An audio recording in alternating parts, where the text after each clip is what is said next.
Oh, noes. We have more Republican infighting, boys and girls. I told you about that a little bit earlier. Seems like every episode's a Civil War episode now. Marjorie Taylor Greene and Lauren Bobert duking it out for nuttiest of the bunch, Madison Cawthor, and seeing way too much of his, let's just call it, he doesn't manscape with his cousin in a video that Republicans have thrown out there where he got moderates angry at conservatives angry at moderates. Here in Ohio, J.D. Vance won a primary by insulting Josh Mandel, who was more conservative. That split up Ted Cruz and Donald Trump. It's just a lot of fun. Now we get Mike Pompeo and Donald Trump. You may remember Mike Pompeo as the religious nut Kansas congressman who somehow was deemed worthy of becoming the head of the CIA. God help us what he did in that position, and then Secretary of State under Donald Trump. So Donald Trump really created him. He was a congressman. I mean, he's doing fine, but he wasn't this sort of national figure. And he became that under Donald Trump. He became such a big national figure, so important that he stapled his stomach, and now he's half the man he used to be. Mike Pompeo has raised concerns about Donald Trump's endorsement in Pennsylvania. A lot of people didn't understand his endorsement for Senate in Pennsylvania. It doesn't really take a lot. These people are what are known as morons. Donald Trump thinks the ultimate in the world is being on TV. If you're on TV, you're important. If you're on TV, it's everything. If you're famous, it's everything.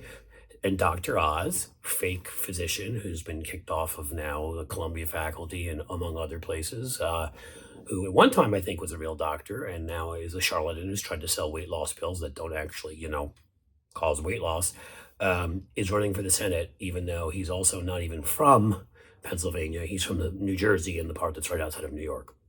There's a whole lot of fraud going on there, and the guy's a liar and a cheat and a scoundrel. But he's also really close to Erdogan. That would be the president, leader, dictator of Turkey. He has a Turkish background. And this seems to really concern Mike Pompeo. Now, I don't remember Mike Pompeo being that concerned when Michael Flynn, it was discovered, our former head of defense intelligence, fired by Obama and eventually brought back up to be Trump's national security advisor until he was indicted because he was playing footsie with the Russians and sharing information with them during the transition and doing all sorts of other things that aren't legal, and then Trump pardoned him. But Michael Flynn had a whole plan to rendition, as in to kidnap a cleric who was critical of Erdogan out of this country for Erdogan for a nice payday. I don't remember Mike Pompeo having a problem with that. But who knows, man? You never know with these guys. It always leads back to money, right? Funny, follow the money trail. And Mike Pompeo is probably, who knows, maybe he's being paid because the guy supporting David McCormick is like I think a hedge fund manager, something of that variety. Some, white Republican who decided I'm going to make a lot of money and then do whatever the hell I feel like with the rest of my life, generally making life worse for everybody else.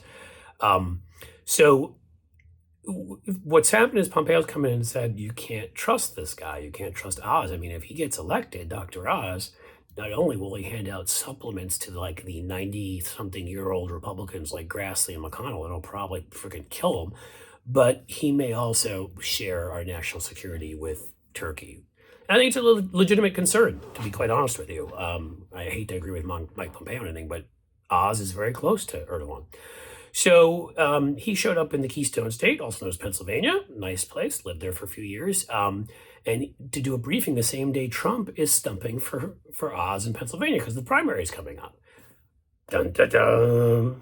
Are you entertained? Are you entertained?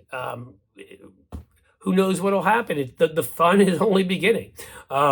Obviously, Trump doesn't like being challenged. You may remember Mo Brooks, who once encouraged people to go kick ass right before they stormed our Capitol and just attacked it for the first time in 200 years and killed people and smeared feces and the rest. You may remember he unendorsed Mo Brooks because Mo Brooks would not keep telling the election lie that Donald Trump had won in 2020. Like Brian Kemp in Georgia had been completely loyal, but then wouldn't steal the election for him, decided he should probably follow the law and not go to prison, and that was enough for him to unendorse and unsupport Brian Kemp. And now he's supporting that idiot that lost Purdue, lost the Senate race, who's running against Kemp in a primary. So it doesn't take a lot. Loyalty only goes one way with Trump. But this briefing, many are saying, is a notable escalation by Pompeo. And so some are getting suspicious that Pompeo may want the brass ring for himself. He gets his own people in office. Everybody's talking about, like Mark Esper and others, releasing books on how Donald Trump is, a couple cards short of a deck. And I think that's being kind. And maybe Pompeo's got a shot. So you can expect it's kind of like Trump and DeSantis. Once DeSantis started getting too much press behind his back, Trump and Roger Stone started saying he didn't have any charisma and he sucked and blah blah blah, and his mother wore pantyhose with holes in them and something like that. But the key here is you've got a bunch of evil people. It's like when I explained to my kids how Siths work in Star Wars, and they didn't get it. Like, why would Siths fight with each other? They're the bad guys. They should team up. And my whole point to them was, yeah, you see, but evil people, evil creatures don't team up with anybody. They hate the good and they hate the other evil ones because that's just the way it works. They're just out for themselves. And that's what we get in Mike Pompeo.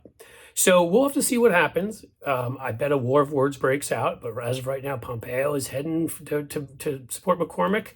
And we got, TV guy Oz being supported by Donald Trump, reality show moron. And let the further civil war and games begin. Let the games begin and let the civil war continue. How about it? We ended that way. Also, please like this video and comment on it and subscribe. We want more subscribers here. Thanks a lot.